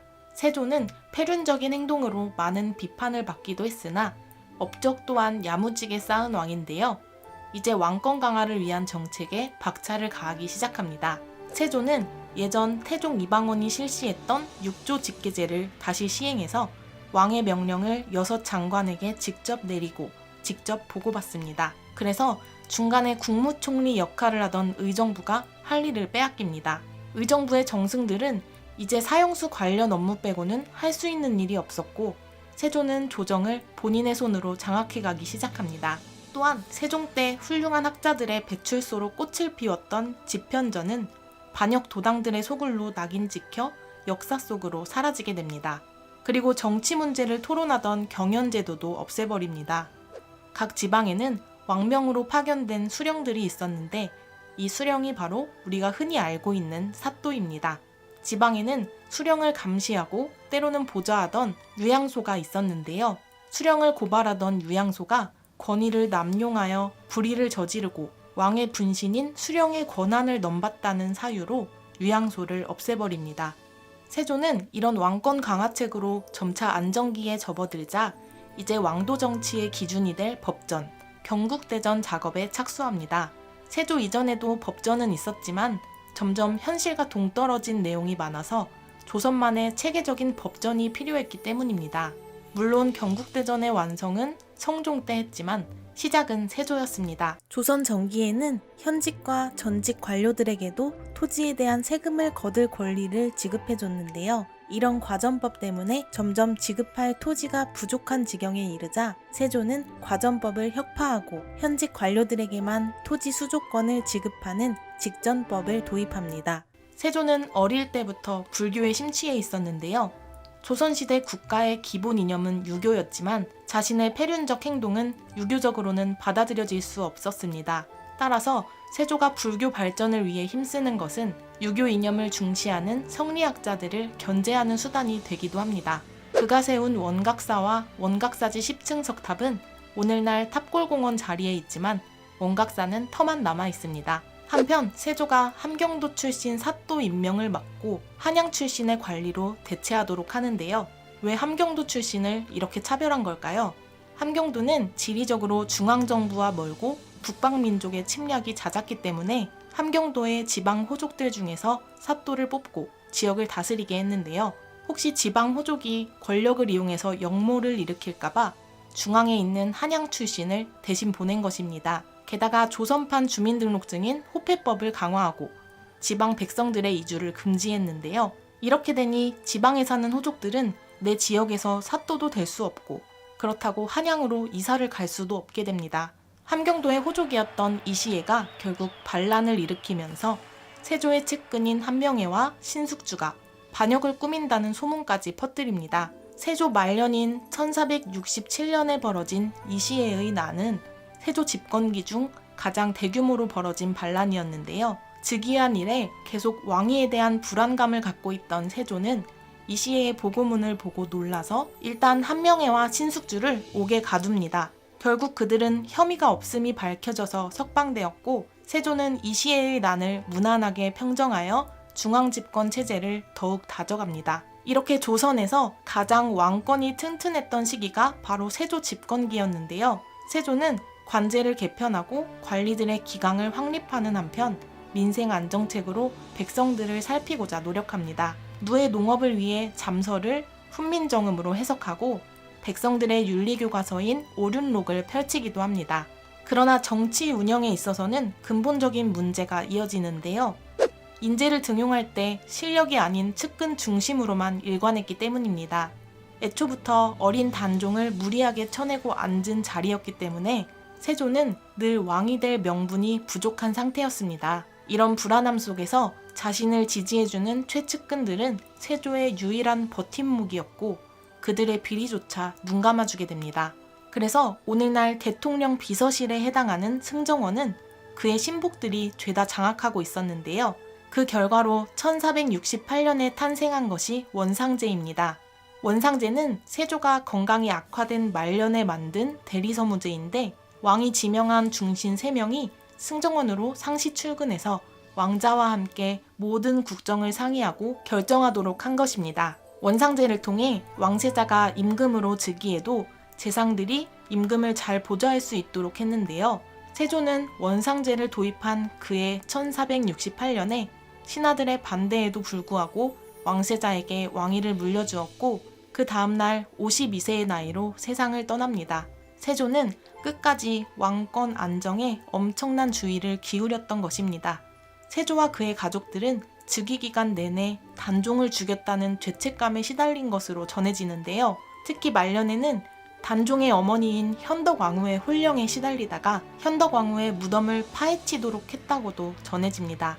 세조에게 반전이 있었다면 바로 소문난 효자이자 애처가였다는 건데요. 세조의 어머니 소원왕후가 말년에 병상에 알아눕자 마지막으로 요양한 곳이 둘째 아들 세조의 개인 사저였을 정도였습니다. 소원왕후는 남편과 금슬도 좋고 아들도 잘 뒀다고 알려져 있는데 그도 그럴 것이 남편은 세종, 장남은 문종에 차남은 세조였기 때문입니다. 또한 세조는 아내였던 정의왕후를 무척이나 사랑해서 따로 후궁을 두지 않았는데요. 후사를 생각하라는 신하들의 등살에 딱 한 명의 후궁만 들였을 뿐이었습니다. 이런 세조의 아들들은 몸이 약해서 오래 살지 못했는데요. 당시 사람들은 이를 어린 조카를 죽인 죗값이라고도 했습니다. 세조의 맏아들 의경세자는 세조가 즉위한 이후 세자에 책봉되어 왕위 계승 수업을 받았는데요. 2년 뒤에 이유 없이 시름시름 앓다가 요절합니다. 그래서 죽은 형을 대신해서 세조의 둘째 아들 예종이 세자가 되는데요. 아버지가 죽자 1468년 19살의 예종이 조선 제8대 임금으로 즉위합니다. 예종은 아직 성인이 아니었기 때문에 어머니 정의왕후가 수렴청정을 하는데요. 이것이 조선왕조 최초의 수렴청정이었습니다. 어린 나이였지만 예종은 아버지처럼 강력한 왕권을 원했는데요. 아버지 세조가 죽고 묘호를 정할 때 신하들이 세조의 묘호를 신종으로 하자고 했지만 예종은 이를 거부하고 세조라는 묘호를 쓰자고 고집합니다. 임금이 죽은 뒤 종묘에 올리는 이름인 묘호에는 조 또는 종을 썼는데 원칙적으로 나라를 세운 왕에게만 조를 사용할 수 있었습니다. 하지만 예종은 아버지의 업적을 주장하며 끝까지 의견을 밀어붙였고 결국 세조는 계승한 왕이라는 뜻의 세와 나라를 세운 군주의 조라는 최고의 묘호를 달게 됩니다. 예종은 재위기간이 15개월밖에 되지 않았는데 그 짧은 기간에 대대적인 숙청이 이루어지기도 합니다. 바로 남이의 옥 사건인데요. 이 사건의 주인공인 남이는 태종의 넷째 딸 정성공주의 손자로 집안도 좋고 실력도 출중한 자였습니다. 16세의 나이에 과거에 급제하고 26세에는 1등 공신이 되어 27세의 젊은 나이에 오늘날 국방부 장관인 병조판서까지 오르는데요. 남이는 세조 때 이시해의 난을 진압한 공으로 스타덤에 올라 승승장구하면서 주변의 시기를 받고 있었습니다. 세조가 죽고 나니 한명회나 신숙주는 노골적으로 남이를 견제하면서 그에겐 병조판서를 할 능력이 없다고 비판합니다. 그런데 예종 역시 세조 때 큰 신임을 얻고 벼락출세한 남이가 왕권을 위협할 만한 위험인물이라고 여겼습니다. 그래서 예종은 곧장 남이를 해임시켜버립니다. 병조판서에서 물러난 뒤에도 남이를 내치려는 움직임은 계속됐는데요. 세조 때 남이와 함께 공을 세웠던 유자광 또한 세조의 신뢰를 한몸에 받는 남이를 시기하던 차였습니다. 어느 날 밤하늘에 혜성이 나타나자 이를 보던 남이가 혜성은 묵은 것을 없애고 새 것이 오려는 징조라고 말하는데요. 이때다 싶었던 유자광이 예종에게 이 사실을 알리며 남이가 영모를 꾀하려 한다고 전하게 됩니다. 남이는 말 한마디 잘못했다가 혹독한 고문을 받게 되는데요. 초반에는 완강하게 부인하면서 모함을 받고 있다고 주장하지만 그가 병조판서에서 해임된 것에 대한 불만이나 한명회 등의 대신들을 비난한 사실이 밝혀지니 그의 영모죄는 기정사실화되고 말았습니다. 남이는 결국 끔찍한 방법으로 사형에 처해집니다. 남이가 실제로 영모를 꾀한 것 같진 않으나 직설적인 성격으로 불만을 숨기지 않아 희생됐다고 보는 시각도 있습니다. 한편 남이를 고발한 유자광은 공신에 책봉됩니다. 이런 남이의 욕 사건으로 남이를 비롯한 신세력들이 제거되고 다시 한명회를 비롯한 구공신들의 시대가 도래하는데요. 예종이 재위한 그 잠깐 사이에 이런 일이 벌어질 정도로 당시 구공신과 신공신들의 세력 싸움은 심각했습니다. 강단이 있었던 예종은 이런 신하들의 세력 다툼 속에서 남이를 쳐내고 지지부진해질 수 있던 경국대전 편찬 작업도 강행합니다. 세조 때부터 시작된 경국대전 편찬 작업은 예종 때 비로소 완성되는데요. 예종은 내년 1월 1일부터 경국대전을 반포하라고 지시하지만 그해 11월 20살의 나이에 갑자기 세상을 떠납니다. 너무 갑자기 죽은 탓에 궁궐은 혼란에 휩싸입니다. 죽은 예종의 왕위는 누구에게 물려줘야 할까요? 사실 어린 나이의 예종에게는 어린 아들이 있었는데요. 11살 세자 시절 예종은 한명회의 딸 장순왕후 한씨와 혼인했는데 이때 장순왕후 한씨의 나이는 16살이었습니다. 예종은 그 다음 해인 12살의 나이로 아들 인성대군을 얻게 되는데요. 역대 조선 국왕 중 최연소 아버지의 탄생이었습니다. 하지만 장순왕후 한씨가 산후병으로 사망하고 아들도 3살이 죽자 예종은 두 번째 부인인 안순왕후에게서 아들 제한대군을 다시 얻습니다. 하지만 예종이 죽었을 때 아들 제한대군은 고작 4살이었습니다. 그래서 먼저 세상을 뜬 예종의 형 의경세자의 두 아들이 물망에 오르는데요. 큰아들 월상군이 왕위에 오르는 것이 마땅해 보였으나 태비인 정의왕후는 첫째가 건강이 좋지 않다는 이유로 동생 자을상군을 왕위에 앉힙니다. 예종이 죽은 그날 오후 급히 궁궐로 불려온 자을상군이 곧장 왕위에 오르니 그가 바로 조선 제9대 임금 성종입니다. 1469년 제8대 임금 예종이 갑자기 세상을 떠나자 예종의 13살 조카 자을상군이 왕위에 오릅니다. 그가 곧 조선 제9대 임금 성종입니다. 어린 나이에 즉위한 그는 20살이 될 때까지 할머니 정의왕후의 섭정을 받는데요. 그는 모든 기초를 완성시켰다는 의미의 성종이라는 묘호를 얻을 만큼 조선 개국 이래 최고의 태평성대를 열어갑니다. 어린 성종은 할머니의 보필 아래서 제2의 세종대왕을 목표로 유학 공부를 열심히 합니다. 외촌 6촌 이내에는 결혼을 하지 못하도록 금지하고 불교 제도인 화장풍습을 없앴으며 사대부와 평민의 제사에 차별을 두어 4대 명절의 일을 검사하고 삼강행시를 의무적으로 강습하게 하는 등 유교 문화를 강화합니다. 정의왕후의 유교 문화 강화책과 민생 안정책은 당시 영의정이었던 신숙주와 한명회가 주도했는데요. 이 때문에 자연스레 정치는 신권 중심으로 흘러갔습니다. 하지만 정의왕후의 수렴청정이 끝나고 성종이 편전을 장악하면서 조정의 분위기가 급격히 변해갑니다. 성종은 먼저 조정의 서무결제에 원로 대신들이 참여하던 원상제도를 없애서 왕명 출납과 서무결제권을 되찾습니다. 성종은 할아버지 세조가 없애놓은 것들을 다시 부활시키는데요. 먼저 왕과 신하가 함께 공부하는 경연제도를 다시 만듭니다. 모범 임금인 성종은 왕이 된 후로 거의 매일 경연에 참여했는데 그 횟수는 25년 재위 기간 동안 9,229회나 됩니다. 또한 오늘로 치자면 대통령 자문기구이자 조교 집단인 연구실을 따로 차리는데요. 이것이 홍문관입니다. 게다가 독서당도 설치하고 젊은 관료들에게 휴가를 줘서 독서 저술에 집중할 수 있도록 했습니다. 이런 정책은 서적 편찬 사업을 융성하게 했는데 그 결과로 동국 여지승남과 동국통감 등의 여러 서적이 쏟아지게 됩니다. 성종은 세조가 없앴던 유향소도 다시 부활시키는데요. 유향소는 지방 사토를 보좌하고 감시하는 지방자치기구입니다. 성종 시절 중앙으로 진출한 세력가들이 유향소를 통해 지방에서도 주도권을 잡을 수 있다고 판단했기 때문입니다. 중앙으로 진출한 세력을 신진세력이라고 하는데요. 성종 시절의 신진세력은 살인파입니다. 원래 집권 세력은 훈구파였는데요. 훈구파는 세조시대의 공신들이 중심으로 모인 세력이었습니다. 성종은 훈구파에만 힘이 쏠리지 않도록 지방에서 성리학을 연구하던 뉴페이스, 살인파를 뽑은 건데요. 특히 살인파의 거두인 김종직의 학식과 문장이 뛰어난 것을 알고 있던 성종은 수렴청정에서 벗어난 후 그를 중앙에 불러 올립니다. 중앙 정계에 진출한 김종직 등의 성리학자들은 당시 언론 3사를 꿰차고선 훈구파를 격렬하게 비판하는데요. 이로써 자연스럽게 두 세력의 힘이 균형을 이루게 되고 그 사이에서 성종은 왕권을 굳건히 다져갑니다. 조선 중기 정계의 가장 큰 변화는 이렇듯 중앙 정계에 살인파가 진출한 일이었습니다. 이후 선조 때에 이르러서는 살인이 훈구파를 전면에서 몰아내고 동인과 서인으로 나뉘어 조선 중기 붕당 정치의 단초를 마련하게 됩니다. 세종을 멘토로 삼은 성종은 세종의 업적을 많이 따르려 했는데 특히 세종처럼 성종도 음악으로 백성을 교화시키려고 합니다. 인간 완성 최고의 방법을 예술이라 했던 공자의 말대로 조선시대 유학에선 음악을 중시했는데요. 그 결과 성종은 악학괴범이라는 음악 백과사전을 만듭니다.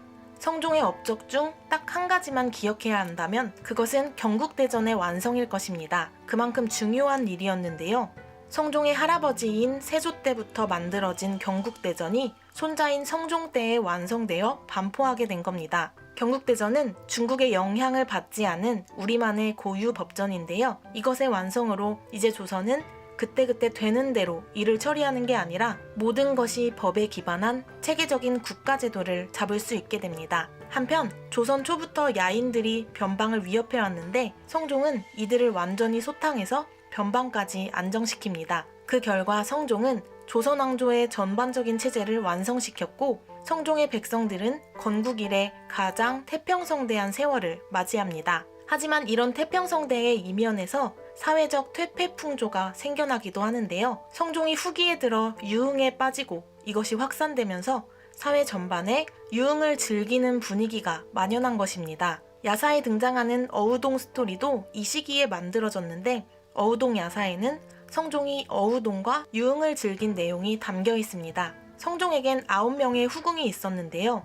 후사를 잇는 것도 왕의 의무이니 왕의 여인들은 새로운 후궁이 들어온다 해도 부글거리는 속을 참으며 자애로운 미소를 보여야만 했습니다. 그러나 가끔은 인내심이 한계를 넘어 폭발하는 아내들이 있는데 그 대표적인 인물이 성종의 아내이자 연산군의 어머니인 패비 윤씨입니다. 원래 윤씨는 예의 바르고 검소해서 성종 어머니인 소혜왕후의 예쁨을 받았는데요. 늘 어머니 하며 살갑게 대하고 다른 후궁들과도 잘 지내는 모습을 보였습니다. 게다가 성종의 아이까지 가졌는데 이 아이가 바로 연산군입니다. 윤씨는 이렇게 중전의 자리를 꿰차게 됩니다. 하지만 중전이 된 윤씨가 본색을 드러냅니다. 성종의 또 다른 여자들에 대한 질투를 참을 수가 없었던 겁니다. 윤씨는 성종이 총애하는 후궁들을 죽이겠다며 독을 갖고 다니다가 발각됐으나 성종의 선처로 무마됐습니다.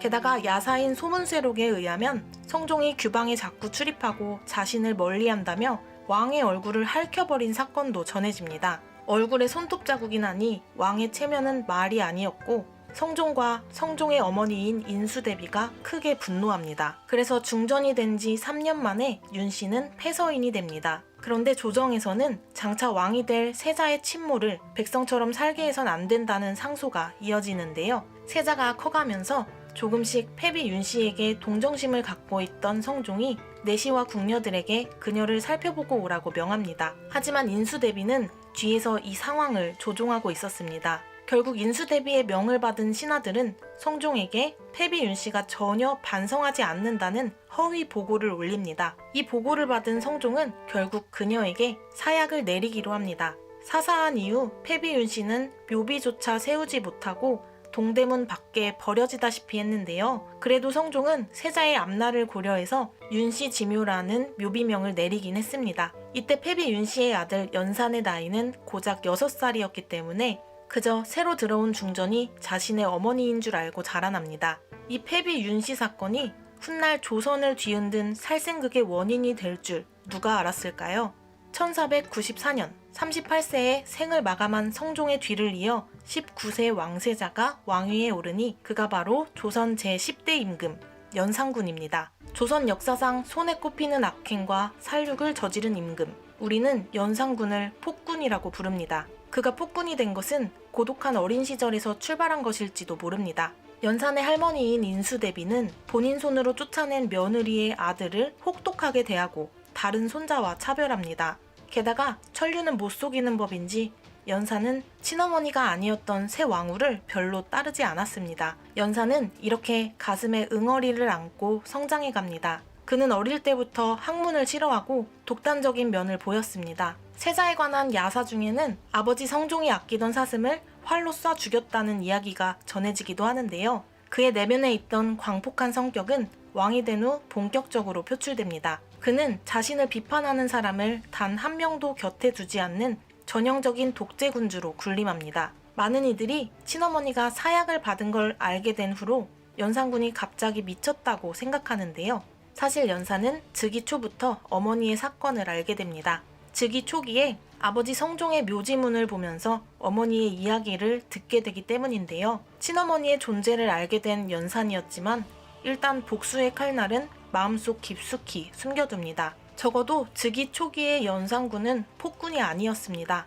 이때는 그래도 성종 때의 평화로운 분위기가 이어졌고 인재가 넘쳐나 민간의 질서가 유지되고 있었습니다. 오히려 성종 말기의 부패와 퇴폐풍조를 바로잡기까지 합니다. 왕위에 오른 지 6개월 후 전국의 암행어사를 파견해서 민간을 살피고 관료들의 기강도 바로잡습니다. 또한 여진족의 침략이 이어지던 변방에 안정을 꾀하기도 합니다. 성군의 기질까지 보이는 듯 했던 연산군의 첫 4년. 하지만 이 기간에 그는 살인파와 신경전을 벌이게 됩니다. 도의를 중시하는 살인파가 연산군에게 학문을 강요하고 사사건건 옳은 말을 했던 것입니다. 원래부터 학문의 뜻이 없는 데다 왕권 강화를 원했던 연산군은 이빠른 소리를 하는 살인파 신하들이 마음에 들지 않았습니다. 이런 분위기 속에서 첫 번째 피바람이 불어오니 1498년 무오년에 이른바 무오사화입니다. 조선시대에는 총 4번의 사화가 일어나는데요. 사화는 조선 신진 세력인 살인파가 보수 세력 훈구파에 의해 목숨을 잃은 사건을 말합니다. 연산군 때에는 총 2번의 사화가 터졌습니다. 첫 번째 사화인 무오사화는 사초 때문에 터집니다. 사초는 실록을 만들기 위해 쓰이는 역사 기록인데요. 사초 중에서도 살인파 대표 김종직이 쓴 조의제문이 문제가 됩니다. 조의제문은 중국의 항우와 의제의 이야기를 빗대서 세조가 조카 단종을 쫓아낸 일을 비판한 글이었습니다. 이 글을 쓰고 김종직이 죽었는데 그의 제자가 성종실록을 만들 때 이 글을 실은 겁니다. 이것을 훈구파 대신이 발견했고 결국 연산군에게 전해집니다. 이때다 싶었던 연산군은 살인파 관료들을 죽이거나 귀양 보냈고 조의제문을 쓴 당사자인 김종직은 관을 절단하여 시신을 다시 베어 죽이는 부관참시를 당합니다. 이렇게 조정을 장악한 연산군은 향락과 폐륜을 일삼습니다.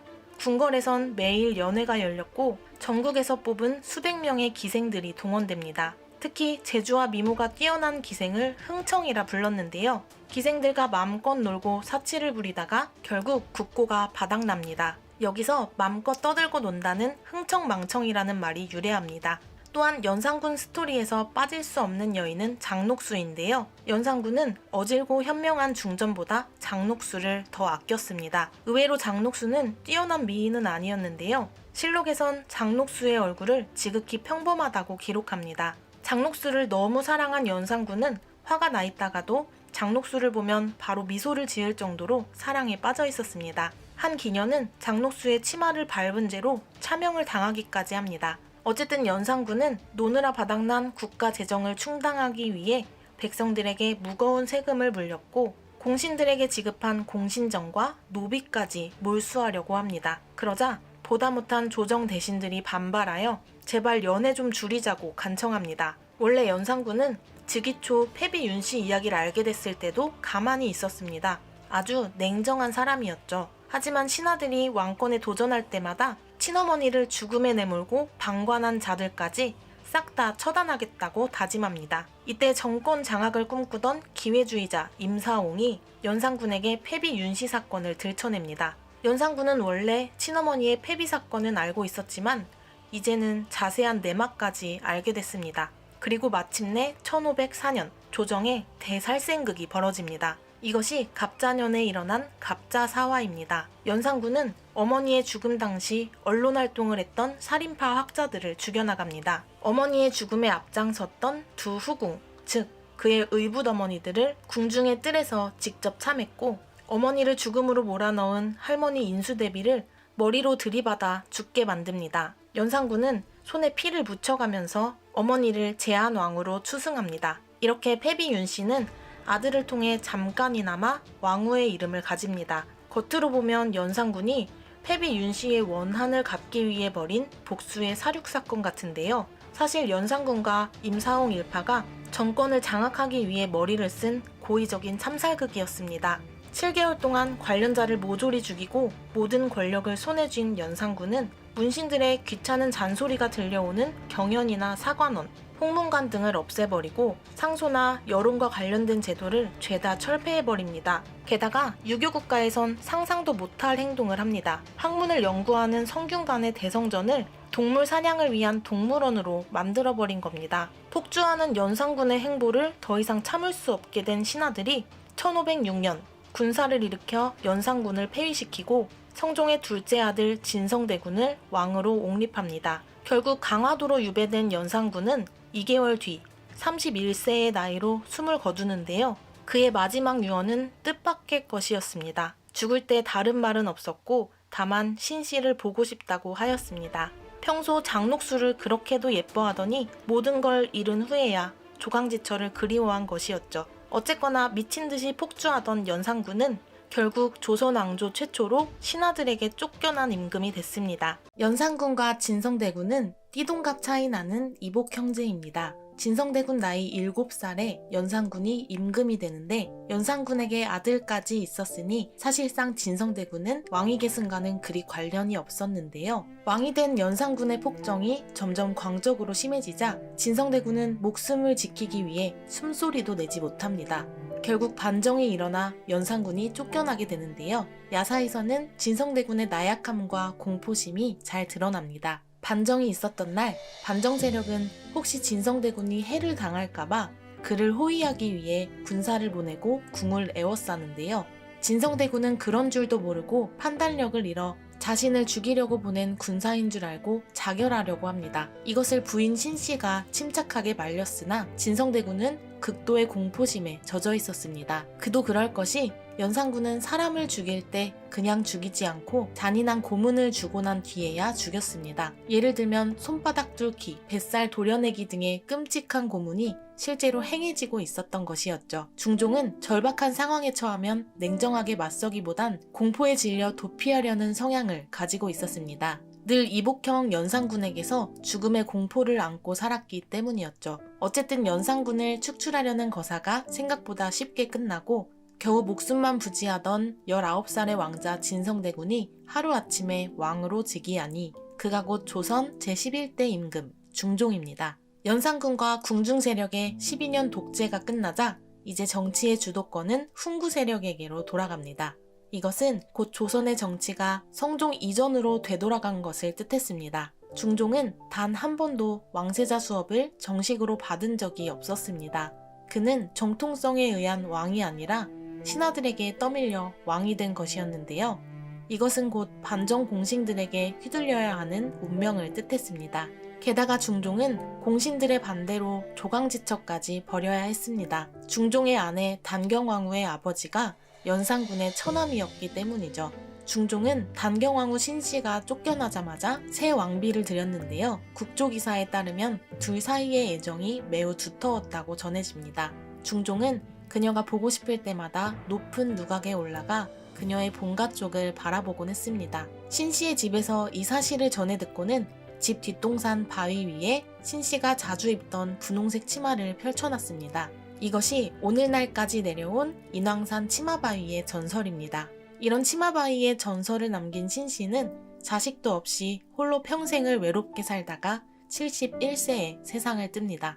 단경왕후 신씨가 폐위된 후 왕비에 책봉된 장경왕후 윤씨는 세자 인종을 낳은 후 산후병을 앓아 25세에 죽게 됩니다. 중종이 등극한 뒤 연산군의 패정으로 문란해진 나라의 기강을 바로잡고 정치 수준을 끌어올리려고 노력하는데요. 그래서 왕의 자문을 담당하던 홍문관 기능을 강화하고 경연으로 정책을 위한 논쟁까지 열심히 해나갑니다. 중종은 이런 정책들로 왕도 정치를 앞세우고 싶었지만 반정에 성공한 공신 세력이 너무 세서 왕의 입지는 미약했습니다. 하지만 시간이 흐르면서 상황이 조금씩 달라집니다. 영의정 박원종이 죽고선 공신 세력의 위세가 약해지기도 했고 반정 이후 사회의 개혁적인 분위기가 확산되면서 정치도 새로워져야 한다는 여론이 생겨나기 시작합니다. 이러한 개혁에 대한 목소리는 주로 갑자사화로 정치 일선에서 밀린 사림에서 나오곤 했는데요. 당시 사림의 대표적인 인물은 바로 조광조였습니다. 이제 공신 세력의 손에서 벗어나 포부를 펼치고 싶은 중종이 1515년 자신을 보필해줄 인물로 조광조를 선택합니다.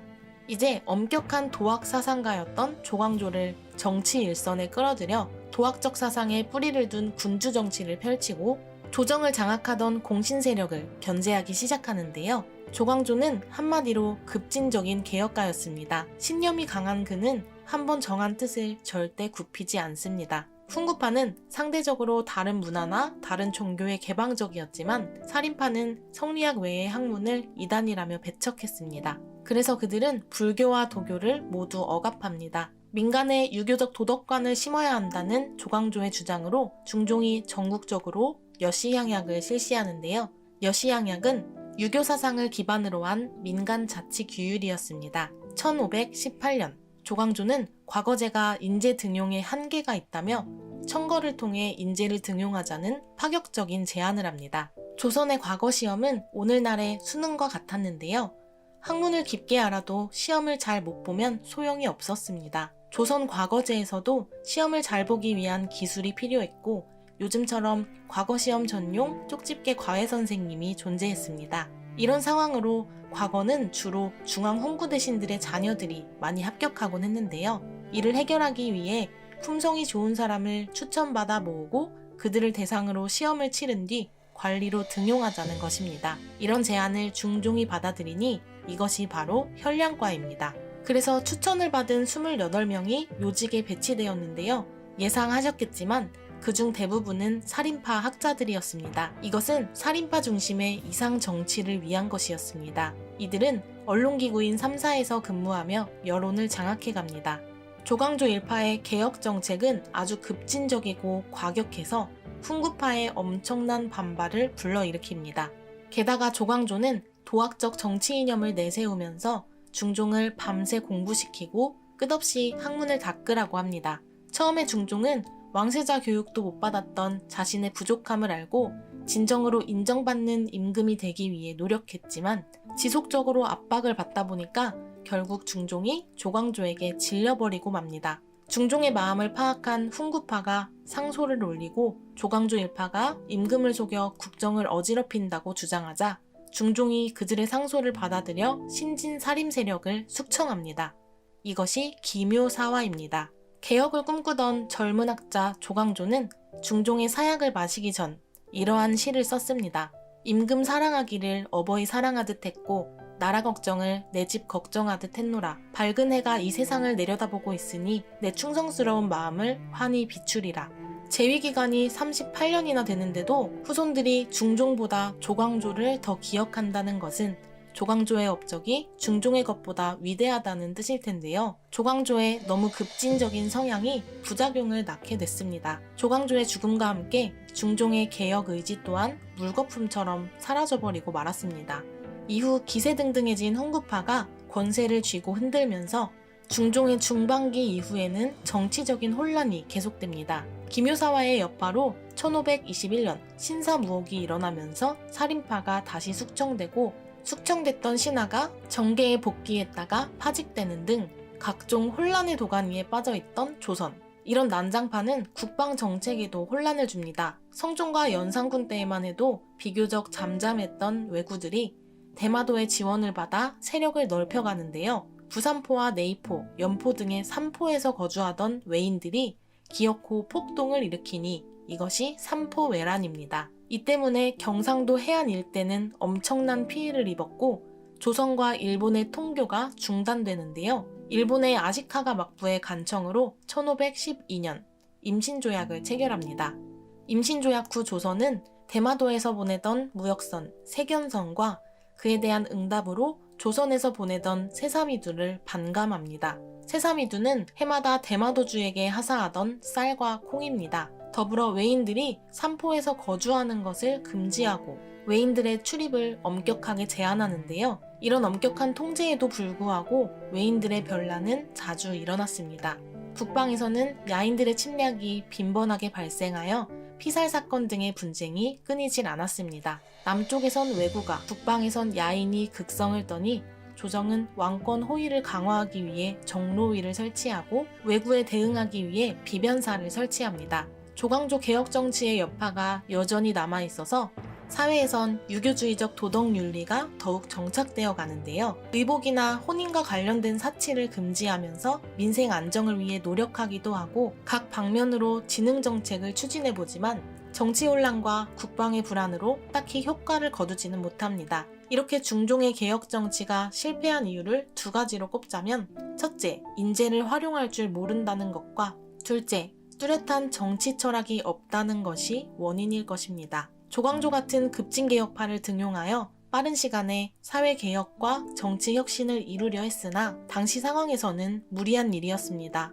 개혁이 급진되려면 무엇보다도 왕 스스로가 뚜렷한 방향성을 가지고 있어야 하는데 왕은 조광조를 따라하기에 급급했고 결국 조광조를 제거하기에 이르렀습니다. 비록 조광조가 급진적 성향을 보였다 하더라도 임금으로서 중종이 개혁의 강도를 조절하고 훈구 대신들의 입지도 마련해주면서 정치적 능력을 발휘했다면 어땠을까요?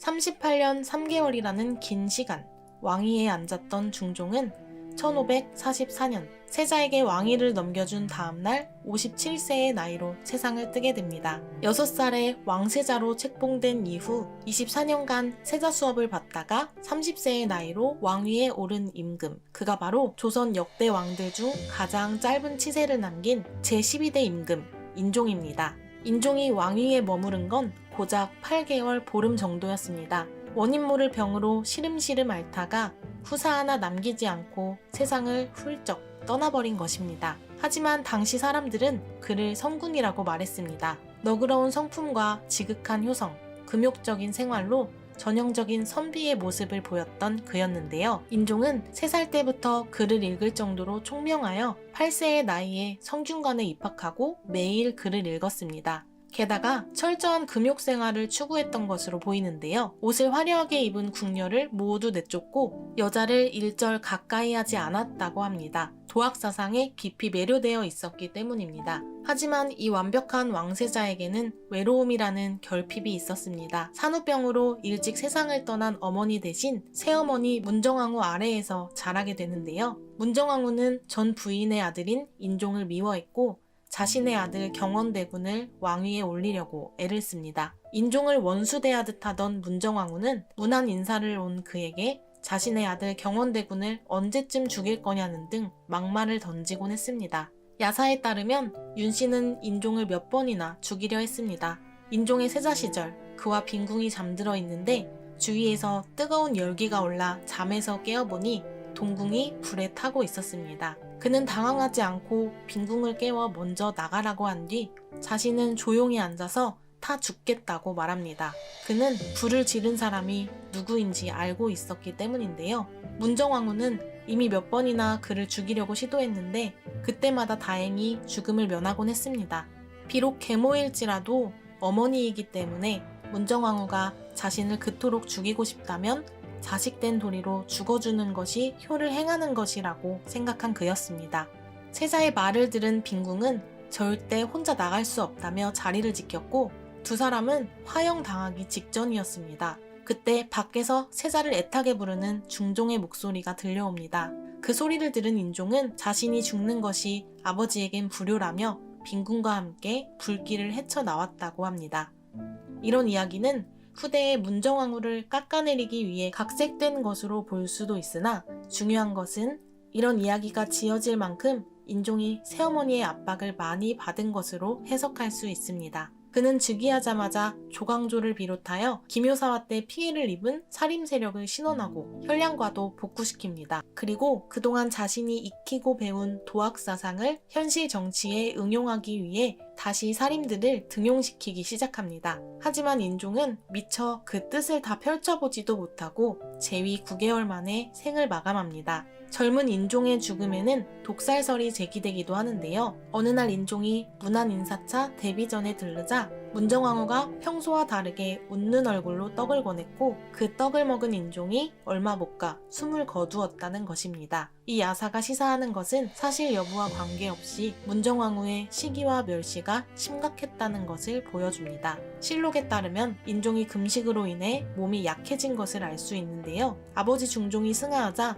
효심이 지극했던 인종이 금식을 너무도 열심히 했던 것입니다. 신하들이 전하께서 한 수저라도 더 드시게 하려고 크게 고민할 정도였습니다. 철저한 금식 중에 사신 접대와 제사 등의 빡빡한 일정을 수행했던 인종. 그는 결국 재위 9개월도 채우지 못하고 승하합니다. 인종이 30이 넘도록 후사를 보지 못했기에 12세의 어린 이복동생 경원대군이 왕위에 오르니 그가 바로 조선 제13대 임금 명종입니다. 1545년 인종이 재위 약 9개월 만에 죽자 12세밖에 안 된 경원대군이 왕위를 이으니 그가 바로 조선 제13대 임금 명종입니다. 어린 명종을 대신하여 왕실 최고 어른인 어머니 문정왕후가 8년 동안 수렴청정을 하는데요. 조선 최고의 치맛바람으로 유명한 문정왕후의 극악함에 명종은 평생 눈물로 왕위를 지켜야 했습니다. 35세라는 늦은 나이에 어렵게 얻은 아들이 드디어 바라고 바라던 임금이 되었으니 이젠 그녀의 세상입니다. 야망이 넘쳐 흐르던 문정왕후는 다른 왕후들처럼 뒷방 늙은이로 앉을 생각이 전혀 없었습니다. 명종 1년, 중종 때부터 서로 못 잡아먹어 안달이던 대윤과 소윤이 제대로 한판 붙게 됩니다. 대윤과 소윤은 중종의 친인척을 가리키는 용어인데요. 전임 왕비였던 장경왕후의 일족인 윤임일파를 대윤이라 하고 후임 왕비인 문정왕후의 일족인 윤원형 일파를 소윤이라 했습니다. 소윤파 정순붕이 대윤파를 몰아내려고 이런 상소를 하나 올립니다. 윤임이 명종을 몰아내고 다른 왕족을 왕으로 세울 역모를 꾀하는 줄로 아랩니다. 이것을 본 문정왕후는 먹잇감을 덥석 물었고 자신을 지지하는 소윤파와 함께 대윤파를 대거 숙청해버립니다. 이 외척 간의 싸움에 휘말린 수많은 살림 세력들은 1545년 또다시 우르르 목숨을 잃게 됩니다. 이것이 바로 조선 4대 사화 중 하나인 을사사화입니다. 현재의 서울 서초구 양재동 일대가 옛날엔 경기도 과천이었는데요. 을사사화 2년 뒤인 1547년 당시 경기도 과천이었던 양재역 근처에 익명의 벽서 한 장이 나붙게 됩니다. 여왕이 권력을 잡고 간신들이 판을 치는 세상이구나. 장차 나라가 망할 징조가 아니고 무엇이더냐. 이렇게 문정왕후의 섭정에 불만을 표한 이 벽서가 알려지자 문정왕후는 다시 한번 윤원영을 비판하는 나머지 세력을 완벽히 숙청시키려 합니다. 사실 이것은 그렇게 대단하지도 않은 일을 정치적 목적 달성을 위해 고의로 부풀린 사건인데요. 이것을 일명 양재역 벽서 사건이라고 부릅니다. 그 결과 반대파 여러 인물이 사사되고 살인파도 유배됩니다. 이 사건으로 우리는 두 가지 사실을 알 수 있는데요. 첫째, 당대 사람들이 윤원영 같은 외척 세력을 엄청 싫어했고, 둘째, 문정왕후가 거의 당대 여왕으로 불릴 만큼 기세가 대단했다는 것입니다. 그녀의 남동생 윤원영 일파가 이렇게 적들을 다 제거하고 조정을 완전히 장악하니 이른바 외척 전횡시대가 도래합니다. 이제 명종은 그들의 횡포 속에서 눈물로 세월을 보내게 됩니다. 문정왕후는 처음 8년만 수렴청정했으나 그 후에도 계속 강력한 존재감을 펼쳤습니다. 그녀가 살아있는 동안은 그야말로 그녀와 외척의 세상이었고 문정왕후 동생 윤원영은 기세등등하게 다양한 악행을 저지릅니다. 윤원영이 죄를 지어도 문정왕후는 당당하게 우리가 없었다면 그 자리에 주상이 앉아있는 게 가당키나 하냐며 따지고 드니 임금인 명종조차 그를 제대로 저지하지 못했습니다. 윤원영의 집에는 뇌물이 폭주했고 한성 내에 집이 15채나 됐으며 남의 노예를 빼앗은 건 손으로 세기 버거울 정도에다 오죽하면 죽고 사는 게 그의 손에 달렸다는 말까지 나옵니다. 문정왕후는 자신이 원하는 것을 종이에 적어 왕에게 보냈다가 받아들여지지 않으면 왕을 불러 반말로 욕을 해대는가 하면 심지어 말을 듣지 않는다며 왕의 종아리나 뺨을 때리기도 합니다. 한편으로 문정왕후는 조선 왕실의 불교 사랑 끝판왕이었는데요. 조선은 성리학을 중심으로 유교를 받들던 국가이지만 선대왕 세종과 세조가 모두 불교로 죽은 부모의 넋을 기리는 등 조선 왕실에선 남몰래 불교를 키우고 있었습니다. 그런데 카리스마 임금인 세조조차 대놓고 하지 못한 불교 정책을 문정왕후가 야심차게 단행합니다. 바로 승려 보우를 봉은사 주지스님으로 임명한 겁니다. 또 문정왕후는 불교를 장려하려고 도첩제를 시행했고 전국에 300여 개의 절을 공인합니다. 도첩제란 국가가 출가한 승려에게 발급해주는 허가증인데요. 무허가 승려들이 이제 법적으로 지위를 보장받게 됩니다. 이 사실을 안 조선 팔도의 유생들이 우르르 들고 일어났고 문정왕후의 불교 부흥책을 반대하는 상소가 쏟아집니다. 이에 난감해진 명종이었으나 끝내 어머니를 이기지는 못합니다. 결국 문정왕후가 살아있는 명종 제위 20년 동안 불교 장려책은 쭉 지속되었습니다.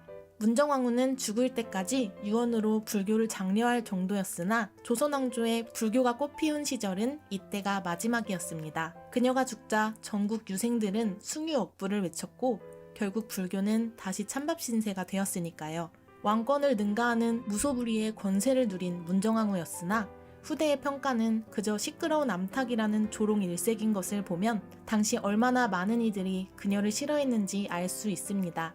문정왕후가 조선 최고의 권력을 장악한 여인으로서 나라와 백성을 위해 그 권력을 사용했다면 참 좋았겠지만 오직 자기 집안을 위한 힘을 행사했기 때문에 오늘날까지 비판을 받고 있다고 볼 수 있습니다. 문정왕후의 횡포로 왕의 권위는 이미 땅바닥에 떨어진 가운데 명종 재위기간 22년은 나라 안팎이 혼란 그 자체였습니다. 안에선 왕실 외척의 폭정이 심각한 수준이었고 탐관오리들이 판치며 부정부패가 극에 달합니다. 게다가 바깥으로는 왜구의 피해가 극심했는데요.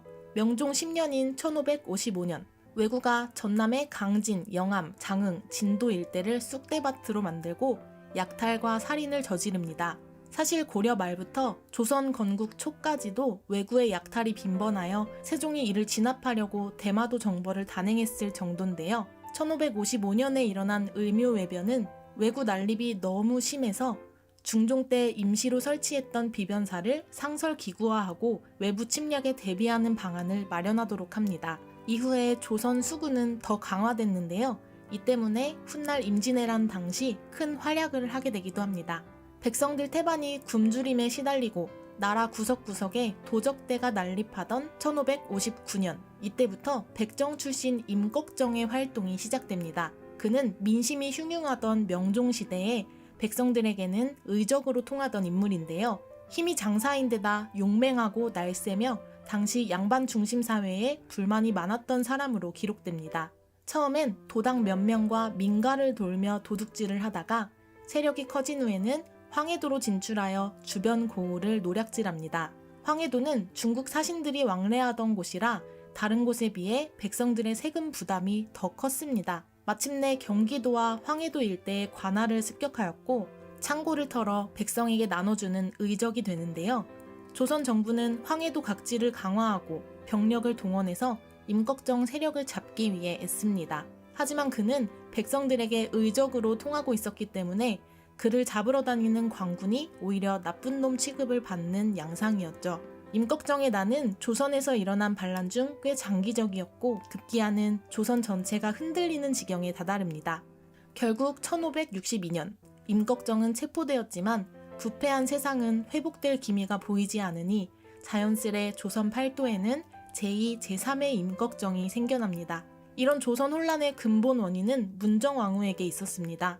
그녀가 죽기 전까진 조선사에는 가망이 없어 보였습니다. 그래서 명종 포함 대부분의 신하들은 그녀가 죽기만을 기다립니다. 마침내 1565년 그녀가 죽자 조선은 초고속으로 평화를 되찾습니다. 문정왕후가 죽자마자 가장 먼저 철퇴를 맞은 건 그녀의 동생 윤원영의 일파와 승려 보우였습니다.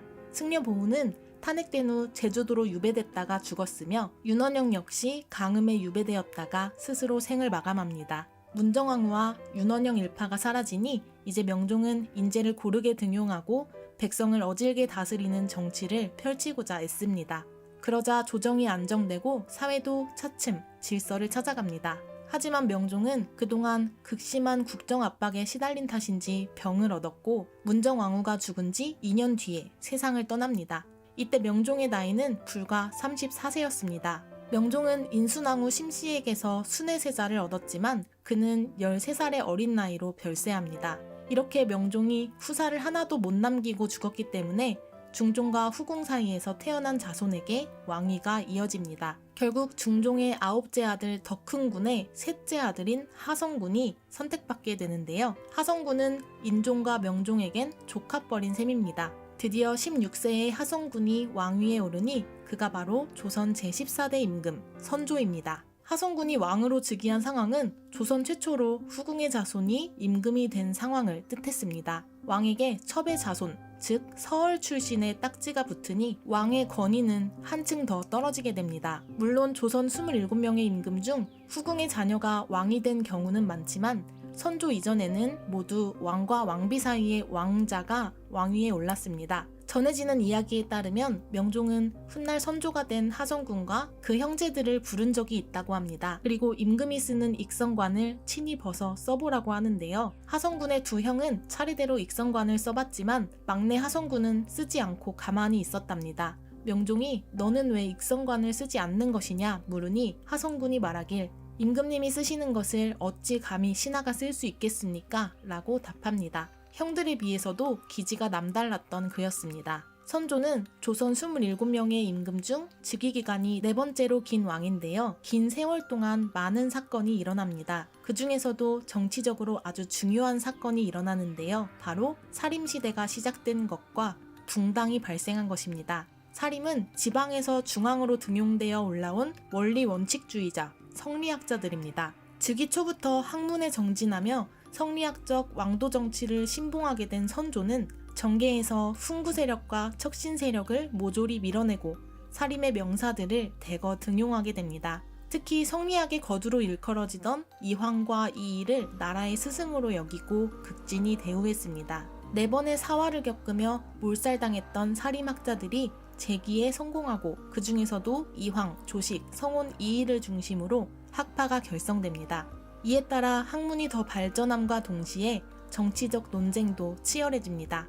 얼마 후 사림 세력은 정치 학문적 입장이 달라 둘로 나뉘는데요. 맨 처음엔 이조전랑이라는 관직 때문에 동인과 서인으로 나뉩니다.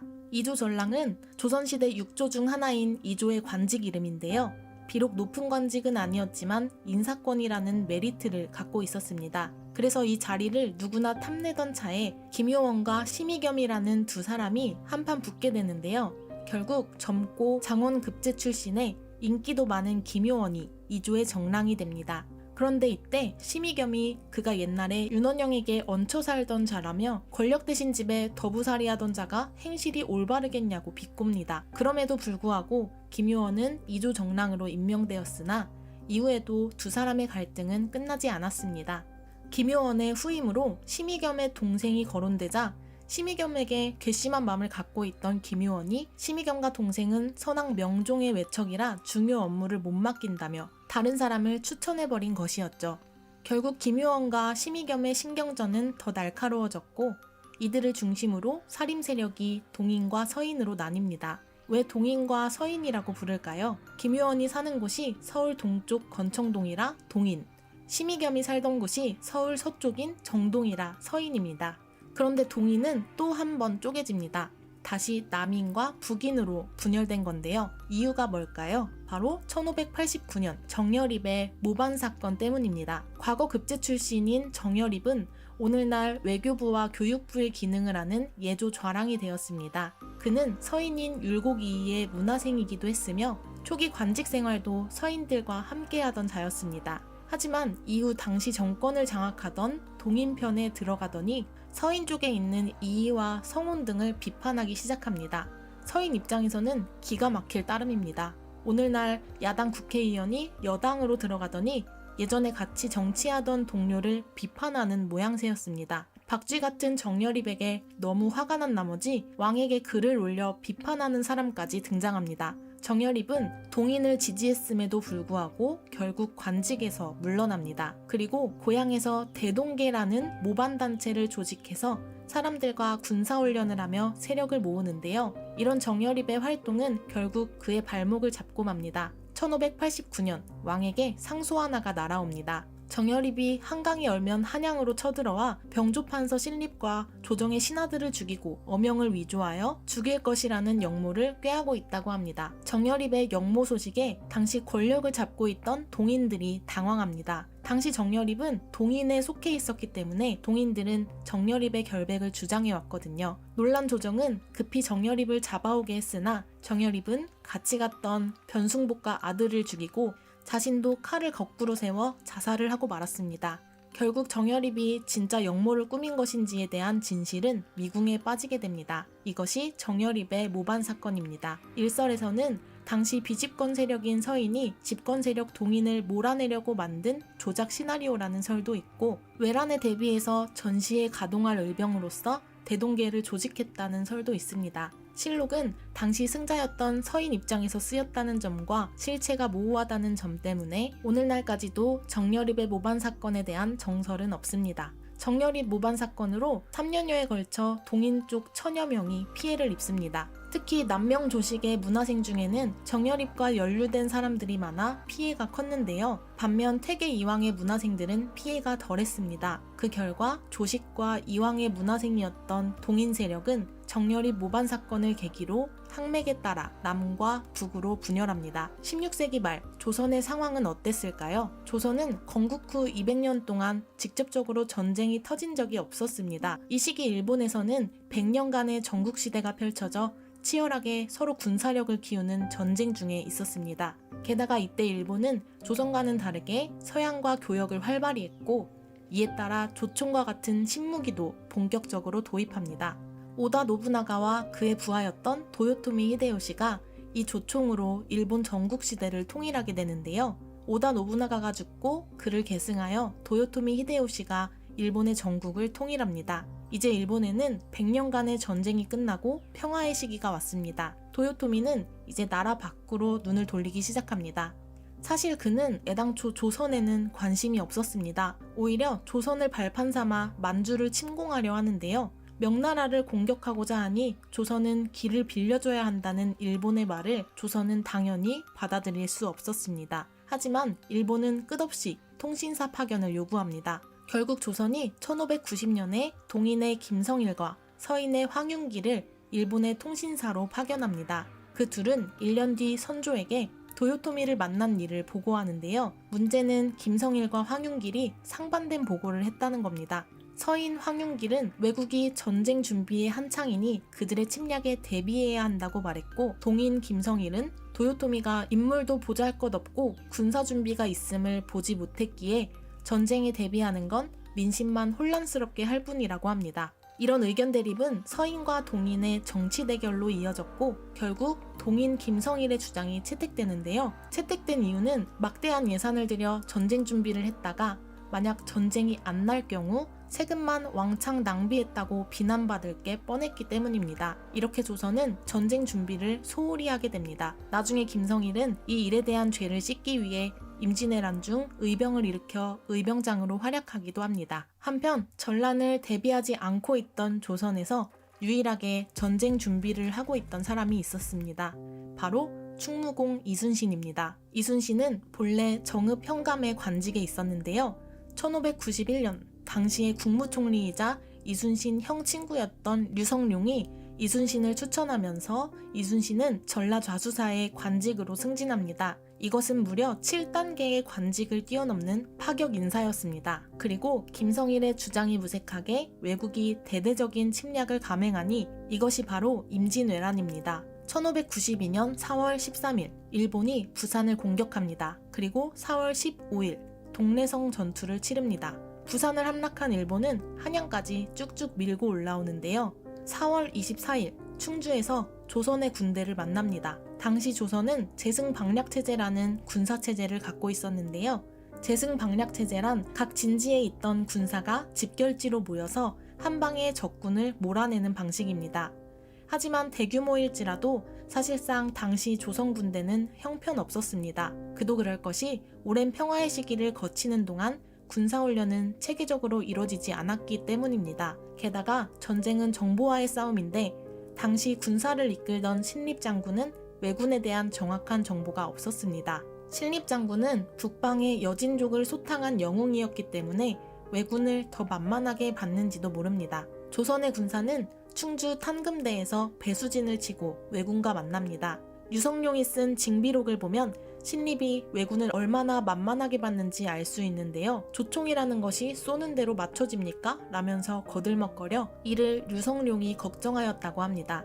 실록을 보면 당시 조선의 조정은 신립을 아주 신뢰했으나 그에 대한 믿음은 처참히 깨져버립니다. 결국 군대가 섬멸되자 신립은 남한강에 몸을 던져 자결합니다. 이후에 왜군은 큰 무리 없이 한양으로 달려옵니다. 당시 일본인들은 빨리 조선왕 선조를 잡아서 왕을 볼모로 조선 군사를 모으고 명나라를 치려고 했는데요. 한양에 도착하고 보니 희대에 황당한 사건이 벌어집니다. 조선의 왕이 사라진 것입니다.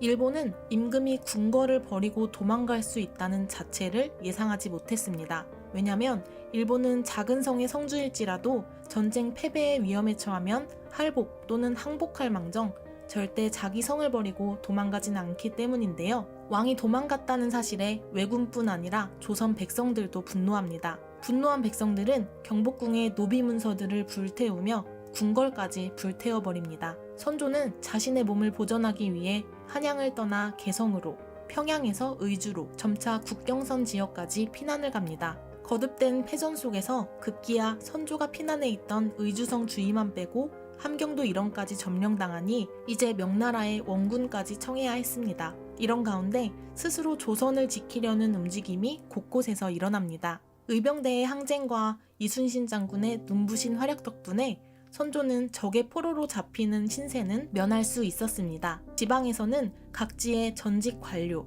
일반 백성, 유생과 노비, 승려까지 의병에 참여하면서 나라 최대 위기의 순간을 극복하는 원동력이 되었습니다. 게다가 거북선을 앞세운 이순신의 수군은 수많은 해전에서 연이어 승리를 거둡니다. 특히 이순신은 몇 척의 판옥선으로 일본의 수군을 공격하면서 한산도 앞바다로 유인한 뒤 하객진을 치고 맹렬하게 공격하여 큰 승리를 거두는데요. 이것이 세계 전쟁 역사에 기록된 한산도 대첩입니다. 이 대첩은 육지에서의 연이은 패배로 사기가 떨어진 조선군에 다시 용기를 불어넣어 주었습니다.